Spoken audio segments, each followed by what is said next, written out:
Norman chest won't practice. K1 calf no practice. Kittle calf no practice. Trent Williams having a maintenance day. Bosa maintenance day. Kinlaw knee won't practice. Elijah Mitchell shoulder, he'll be limited. And Alex Mack that day too. Go ahead. Armstead. Yeah, he's full go. Any what's the severity of Kittle's calf injury? I mean, he should be all right this week. Just a sore day than we expected, and we'll take it day by day now. You guys have so many players not practicing. Do you kind of change things up, or how does that impact just preparing? I think we're all right, because the 16 practice squad guys definitely helps. It would have been tough in the past, and we're not too overloaded at one position, so it shouldn't affect it today. With Norman, do you expect him to play this week? Is that still up in the air? I have no idea with that. That's just, he's got to pass some tests throughout the week, and I know he wants to. He seems a lot better today, but he's got to pass some number of tests to be able to. You activated the IR windows for a couple guys, but not Jalen Hurd. So what's Hurd's status? What's the plan for him? He's just not there yet. The other two guys are ready to go. They should practice. They'll practice today, and when they're ready, we'll get them up. Kyle, just recently, both you and John Lynch have said that you weren't going to close the door on Richard Sherman. Obviously, he signed today with the Buccaneers, but what made the three guys that you signed the past 3 weeks at that position, what made them better fits at this stage for where you guys are? I think it was more the timing when we did it. I mean, at first we weren't sure we were bringing them in, whether they were going to start, whether they were going to be a backup, or they were going to even dress, knowing that they would have to help on special teams, things like that. We didn't think that was the time for Sherm with what he's been here and stuff, and how he's been the starter. We weren't going to bring him in case we knew exactly what his role was. And then this week, I think he just had a better opportunity at Tampa. Some of the injuries we have and stuff, we need an outside and inside guy. Still would have loved to have Sherm, but the situation at Tampa was a little bit better for him, I think, or what he decided. And I was glad we were able to get Buster in here, too, who has played inside and outside throughout his career. So did you guys, when Richard declared to go there to visit, were you guys in touch with him about possibly bringing him back? Yeah, John's been in touch with him a ton. I haven't talked to him for a couple of weeks, but it's the same as John talking to him, and he was in touch with him the whole time. But that's why we're hoping he was going to be there throughout for a while. So when it made sense for both of us, we could do it. But we lost that opportunity because Tampa came through, and it just wasn't the right timing for us. Just to clarify, so you have Emmanuel Mosley and Josh Norman, who I'm assuming, if healthy, are your starters. Did you not envision Richard as a starter if he were to come in right now? I mean, I think he needs a couple weeks to get ready, like at least a week. And, I mean, there's contract things that go into it also that play into everything. So it's about as much I'll say about it, but we would love to have Richard here. But it makes sense why he went to Tampa. Is Buster in the same time frame? Does he need a couple of weeks to get ready? I mean, he says he's ready. I think he needs more time to learn our defense and stuff, but we'll see how many decisions we have or we can make at the end of this week based off everyone's health. But he hopped in there today, did good in walkthrough, and we'll keep him going throughout the week. Is George the type of player that he doesn't need to practice to play in a Sunday game? No, I don't think anyone's really like that. I mean, it helps everyone to practice, but we're not giving George off just to get it off. George plays pretty physically, gives everything he's got, and sometimes he's got a little wear and tear on him that takes a little longer to get it back. Practice time for a backup quarterback is typically scarce throughout the week. But what are you looking for during the week from Trey in order to make a determination about how much he plays on Sunday? I mean, because Trey's our backup quarterback. I mean, this isn't the preseason. We're not just going back and forth all the time. I mean, Trey goes in for specific plays or things we want to do. Trey's week in and week out. He gets better each week the more reps he gets on scout team and stuff like that. But there's not a big decision going into that each week. If we put in a game plan for our starting quarterback, the backup needs to be able to do all of that if he gets hurt. And what's cool about Trey is because of his different skill set, we always keep him alive with a couple plays on situations. Given the way the offense has started the last 2 weeks, is there any thought to inserting him earlier in the game to sort of get things going a little bit faster, give the defense something different to look at to get the offense moving? I mean, if we thought that would be the case, we'd do it. Let me ask this. I mean, if the offense is out of rhythm early on, is there a worry that, taking the starting quarterback out of the game for a couple of snaps would sort of continue the problem, exacerbate the situation? No, there's not a quarterback battle right now. I mean, we're going with our starting quarterback, who I think is playing very well. Happy that he is, so Trey is not thrown into any situations he has to do too early. If he ever is thrown into that, then I know Trey will deal with that, and he'll get better as it goes, but we have a luxury where we don't have to do that yet to Trey or to our team. So hopefully we won't have to. Jimmy's been a lot more efficient second quarter onward. Have you been able to identify any common links as to his struggles efficiency-wise in the first quarter? Yeah, when the whole offense is struggling, usually the quarterback does. And I think we have in the first half, the last two games. And I think the whole offense did a lot better in the second half, and usually the quarterback does when that happens. What strides has Debo made in year 3 in your eyes? I thought Debo, as a rookie, he made a lot of strides halfway through that year. We threw him into the battle very early, even that week 1 versus Tampa. He had a lot to learn on the fly, but he got better throughout the year and was playing at a very high level when we got to the playoffs and the Super Bowl. His second year was just injury-filled, so he didn't get an off season. So when he came back, he wasn't totally ready to play football. Then he kept getting re-injured. So the second year was almost like it didn't even happen. And this year, I think, is what you were hoping to see the second year. He came in very prepared from what he learned his rookie year. Came in ready to go. Was in much better football shape, much better his routes. His stamina was better, and I think that's why he started off better. Skill set is kind of unique, in terms of his build and the way that you guys use him. I mean, you sometimes see defenses try and take a receiver out of the mix. Is it harder to take him out of the mix than other people because of the ways you can get him the ball? Yeah, just because, you can hand off the ball to a lot of receivers and they got a chance on good looks, but, Debo's a real good running back too. So, even if it's not a good look, he still has a chance to gain a yard or two. He's very natural at it, and the way his body's built, he can handle it pretty well. So anytime that I think guys can take pass eligibles out of the game fairly easily if they want to. That's why it's good to always have another club in your bag where you can play a different position. The last completion to Adams, obviously most people thought the ball was going to go to Adams. It wasn't that hard a completion. Was that the coverage you wanted, or was there any sort of loss defensively there? Yeah, it was the coverage we wanted, 2-man. It just wasn't the technique we wanted. Everyone should be inside technique, bumping, not allowing any in break routes, and we didn't get that on the outside. Are there any parallels to be drawn between, you had Robert Saleh, first year defensive coordinator back in 2017, just how, he, at least to the untrained eye, looked like he kind of went through a process of learning how to do his job and get better and learn from your mistakes and all that. Is that something that D'Amico is going through as well? That's something we all go through. Even people have been doing it for a while. You go through different stuff every week. Everything's adjusting, and each Sunday is a new Sunday, and the league evolves. So that's something everybody goes through. Comparing it to Saleh starting, it's just completely, to me, apples to oranges. Like we had a totally different team then. It's not that Saul just learned how to be a good coach and all of a sudden we did well. It took time putting the team together. It took time working and developing all that stuff, and I think we got there. I think we have a head start this year compared to where we did 4 years ago. We're a better team than when we started here. But the cliche thing, anytime the defense struggles with a first-time play caller, I know that's what everyone's going to say. People used to always say it about me, but everyone learns with experience, but that's never just the absolute at all. What's your conversations been like with D'Amico over the past couple of days, as far as just kind of, you seeing what he's doing? Yeah, they're great. I love working with D'Amico. He's really smart. He's strong-minded. He's not just going to he's not a yes man at all. He's going to listen to you.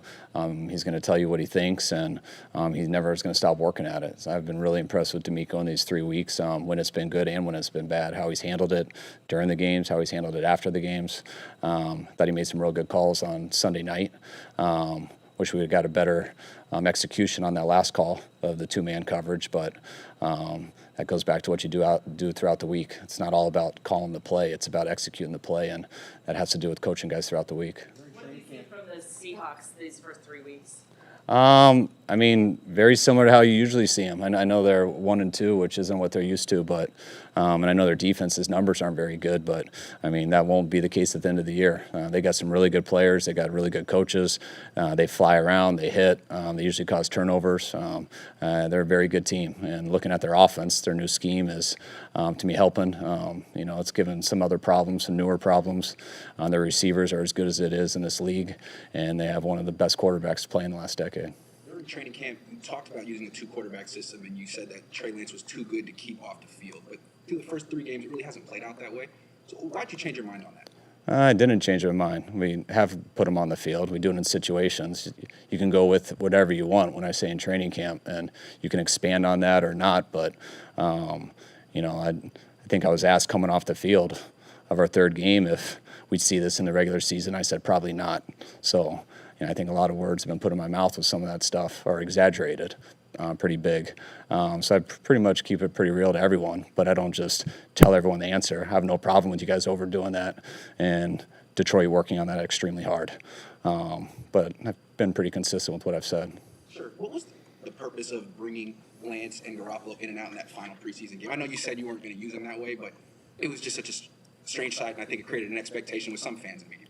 Yeah, I mean, it was preseason. It was fun to do, but it has to do with the team we're playing the next week.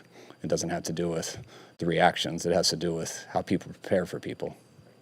Now, on Lance's touchdown run, Mack had to get down the line there to make a block. I assume, when he was a younger man, that was not a problem. He obviously got it done. But how was he move at 35, as opposed to just when you had him in Atlanta? I don't think he moves much different than when I had him in Atlanta. I think Mac would say in his first probably 4 years of his career, he was all athlete and extremely fast and stuff, and it slowed down a little bit as he got into his 2nd and 3rd contracts, but he still played at such a high level when I was at Atlanta, and I see the same guy now, so I think he's doing a pretty good job. Having watched that play over and over again, is that not a play you can run with Jimmy because it was blocked so well? I saw that defender kind of get close to Lance, and in my mind I'm thinking, was he fast enough to make that quarter? If it was Jimmy, just wondering. Yeah, you can run it with anybody. I mean, the faster you are, the more you can overcome not great looks. If Mac didn't do a good job on that, it would have been tough for anyone. But definitely the bigger and faster they are, the better percentages you have for it to be a good play call. After their game, after the loss to the Vikings, and that Seahawks cornerbacks it seemed like they're on the same page. I assume you're not going to sit here and rip how they played, but they do seem to get better as the year goes on. I mean, last year they were kind of a disaster defensively early on, and that's been improved.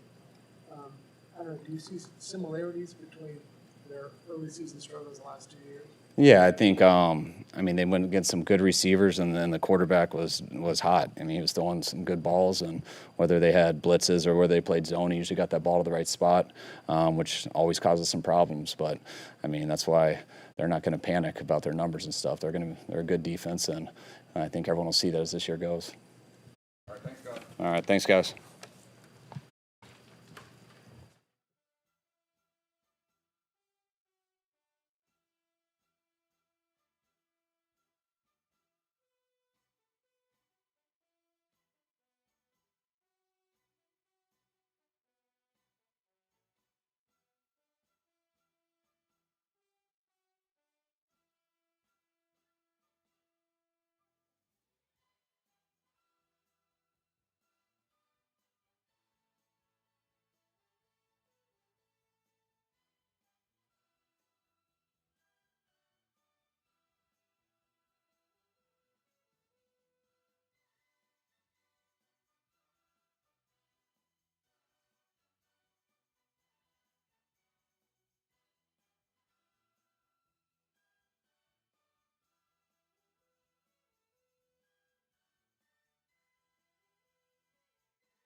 Good afternoon. How you guys doing?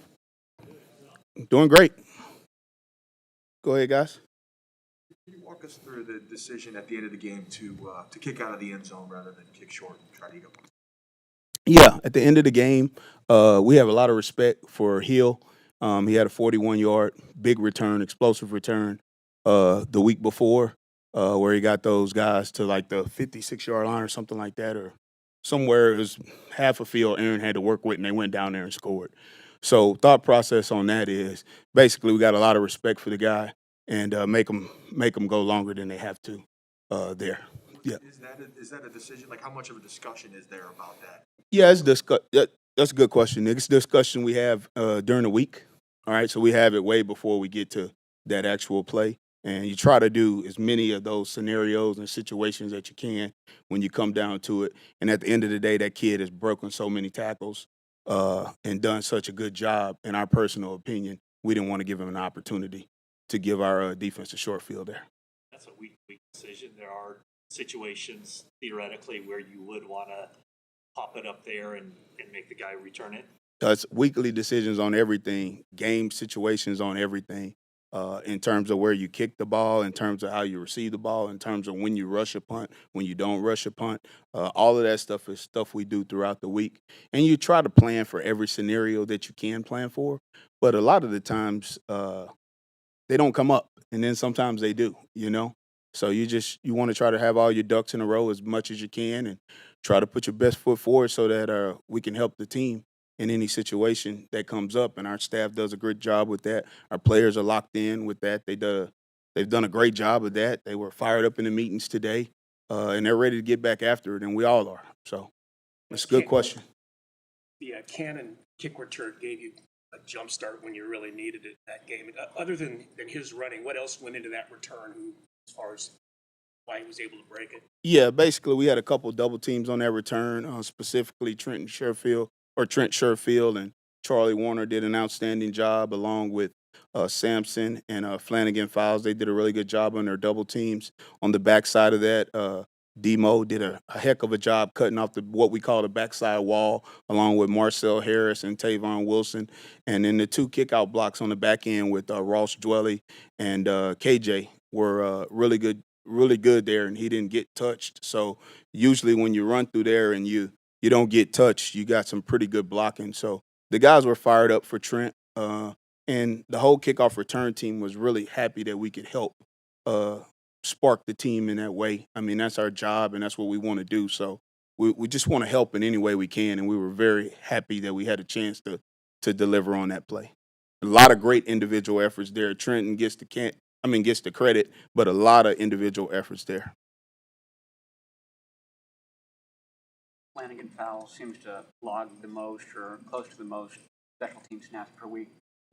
How has he done so far, and is he sort of moved into that, special team stalwart role that some other guys have had in previous years? Yeah, I think Flan always logs a lot of plays.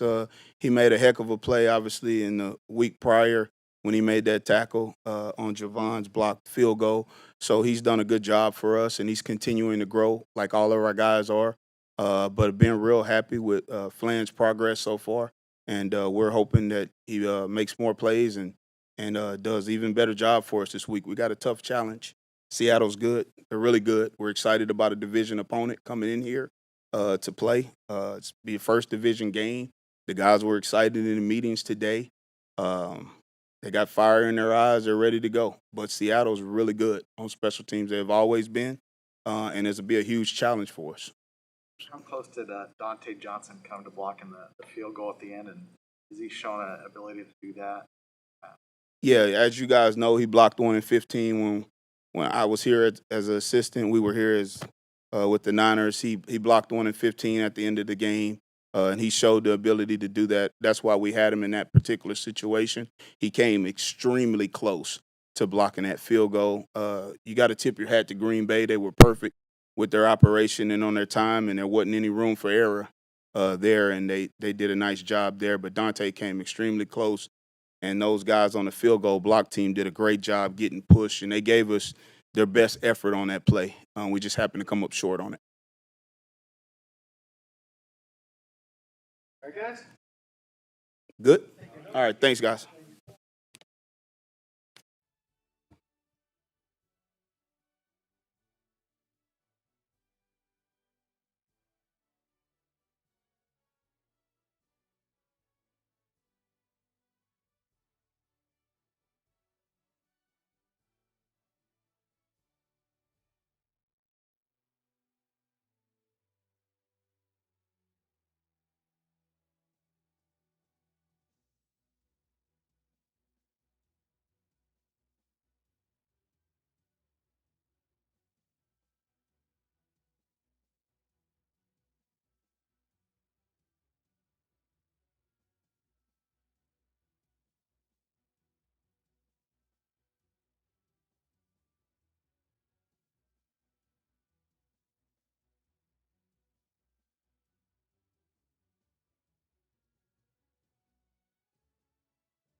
does it take to get over a game like that? We talk about the 24-hour rule. This one stung a little extra. Anytime you lose on a walk-off field goal, it stings. But I'm over it now. That's all that matters. I'm on to Seattle. You guys would kind of assess what went wrong on that last drive. What kind of conclusions did you reach? Just kind of having a little bit more situational awareness. I look back at my play that I had that first play of that drive. I could have started further back in my positioning just so I was closer to that route. If I'm even 5 yards deeper to start, that's a no play. I don't even think he throws that ball, and if he does, I pick it. So, we just got better situational awareness, better communication throughout the entire back end. That starts with me. Do you have the freedom to do that? When you're talking about should have been 5 yards back, I mean, is the call, or do you have the freedom in that situation? I mean, no, I would say that just given the situation, they have no timeouts, only 30 seconds left. They got to try and get chunk plays to try and get down the field. They're getting those spike balls. So they're most likely not going to run like a shorter intermediate route, like more of where I was like lined up, So like I said, it's just got to be better situationally. Is there a quarterback you watch more film of than Russell Wilson? And what does he look like this year in the team compared to past years? Yeah, a lot of film has been watched over the years for sure. Anytime you play a guy twice a year, that you get to know him pretty well. So I always look forward to facing Russell because he is such a unique challenge in the way that he the way that he approaches the game, the preparation, the vet savviness, the ability to extend plays, the arm talent. He's exactly who he's been, his entire career. So nothing seems different in that aspect. They want to stretch the ball downfield and create some of those explosive plays often. With their new offense coordinator, do they look more like the 49ers and the Rams on offense? Yeah, for sure. They for sure have more of that style now. The more that I watch, they do look a lot like the Rams. It's still Seattle in there too as well. So they have a different kind of flavor with the Rams, but also sticking to what they've been doing traditionally. Curious if you, as you look around and prepare for different offenses, do you see anybody on another team that's a comp for like what Deebo Samuel does for you guys? I mean, he seems a little unique in the way that you guys use him in terms of he can be a running back, he can be a receiver. Is there anybody like him that you see throughout the league? No, I don't think so. Deebo is a very special, unique player, and especially in our type of offense, you can use him a lot of different ways. So, I can't think of any. But maybe there's people who are used similarly, but they're not Deebo. I mean, Deebo is a special player. He's built like a running back. He runs like a running back, but he's a receiver, and he attacks the ball like a receiver. He can make plays down the field like a receiver. What adjustments can you make in game when you get the feeling that, okay, the quarterback's getting the ball out really quickly and our pass rush might not have enough time to get there? What can you do in the huddle or on the sideline, things like that? I guess we just got to be sticky in the back end. I wouldn't necessarily say there's something in the huddle that can be done. It's just whatever the call is, you got to make sure you're executing at a high level in the back end. If he is getting the ball out quick, it just depends on the call. But yeah, rush and coverage always work together in the way that we play ball. In 2018, there were grumblings about Robert Saleh kind of sucks and he should be fired. Obviously, with a new defensive coordinator, D'Amico Ryans isn't Robert Saleh. Do you see him wavering or anything? Because there's going to be criticisms of the defense. I wouldn't say so. We're 3 games in. That's not even a thought. We're focused on Seattle Seahawks and being the best version of ourselves. All right, guys.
Maybe what's your process as far as putting the game Sunday night to bed, getting all you can out of that, and then moving forward?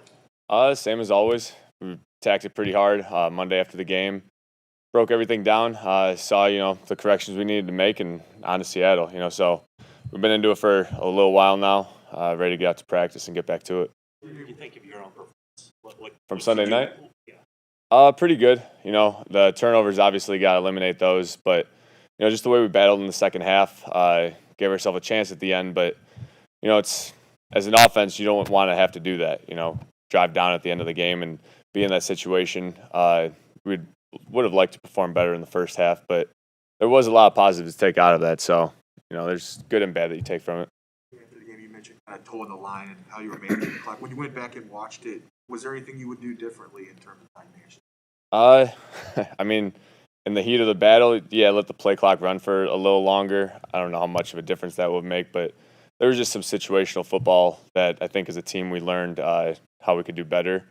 If Juice gets tackled at the 1, I mean, it's a whole different story. There's, a ton of that stuff. But as an offense, you're trying to score. And so, to do that in the final, 30 seconds or so, that's what we were trying to do. Were you aware that there were 12 seconds left on the play clock when you snapped it? And were you not trying to shave seconds? You were not thinking that way at that point? That's kind of what I was saying. Hindsight 2020, yeah, we'll have loved to run it down to 1 second. But you're towing that line of, you got them on their heels. We were going with some tempo. I know exactly what you're saying. It's a tough line to play with. But, yeah, I wish I would have let some time run off the clock. Wish Juice would have got tackled at the 1. But, it is what it is. That's why we play the game. Kyle said, some of the reasons for the slow starts, just the entire offense isn't playing particularly well in the first quarters of the last 2 weeks. What can you do as a quarterback to, put your guys in a better position or play better yourself? I think just it really comes down to, getting the play run the right way. I think just little details with it. Even if they show us something that we haven't really planned for as an offense, we still have to be able to execute it. So I think there's there's a million little things that we got to do, coaches, players. But at the end of the day, it's all of us working together. As far as the run game goes, are the defenses giving you guys fronts and looks that are tough to run against at this point? Different, I would say. Yeah, just you scout things. The coaches do a great job all week of that, and the game comes and you got to react to what they deal you. So it's a bit of just executing the tough looks that maybe we didn't plan for. Were you expecting to possibly see Richard Sherman this week on the other side of the ball? Did you have any interaction with him, like maybe even try to get him to come back here?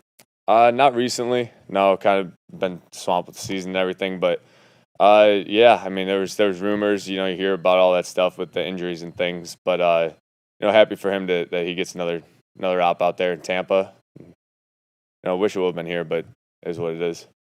Speaking of getting off to a strong start in games, what's the conversation like with you and Kyle when you decide on your openers? I would imagine there's not a game you've ever gone into where you think, oh, we're running some really crappy plays here at the beginning. So how do you, through the process of a week, kind of help Kyle construct how you're going to open a game? Well, Kyle, he has his own process too, and you don't want to mess with that too much. He's had success with it in the past. So he kind of handles the openers. As far as us, it's more of just trying to anticipate what we're going to see. You do all this scouting and things like that, but once you get out there on Sunday, you might get the look you planned for. You might get something that you've never even talked about. And I think it's just the balance of that as players. We got to be able to execute under those, whatever circumstances. Different receivers and different running backs because of injuries and positions being a little bit in flux. With that in mind, how big has Debo been for you guys in terms of consistency and when you have been able to move the ball? And what have you seen in him this year as opposed to the last couple? Debo's been huge. He really had pass game, run game, blocking. He does a great job too. Doesn't even get noticed for it, but just he's come a long way in all those. But above all that, what I really notice is just his leadership, how he sets the tone for that group, the receivers, really all the skill positions in general on our offense. He kind of gets everyone going. You need a guy like that, a tone setter. We got a couple other guys like that too, but Debo's really embraced that role this year, and I appreciate him for that. One criticism of your game is that you may Say it again, sorry. Sorry. One criticism of your game is that maybe don't challenge defenses vertically or to the boundary as much as you possibly could. Do you think that's a fair criticism? No. I mean, I I just go with the play that's given. I think we've stretched him pretty well, in some different aspects, but just whatever play's called, I'll go out there and execute it. You had a pediatric cancer patient out the other day. How did you get involved in that? How did that start? It's kind of started over this offseason, actually. Me and my brothers, I've been wanting to do it for a couple of years now. Last year was tough with the COVID situation, so couldn't really do that. But I was really thrilled about it. We had our boy David come out. Got to know him pretty well. Got to meet him before the pregame and talk to him. It was a really cool opportunity. I love doing little things like that, especially game day. You could tell it, you don't get to experience that every day as a kid. So whenever you get the chance to do that, it was pretty cool. All right. Thanks, guys.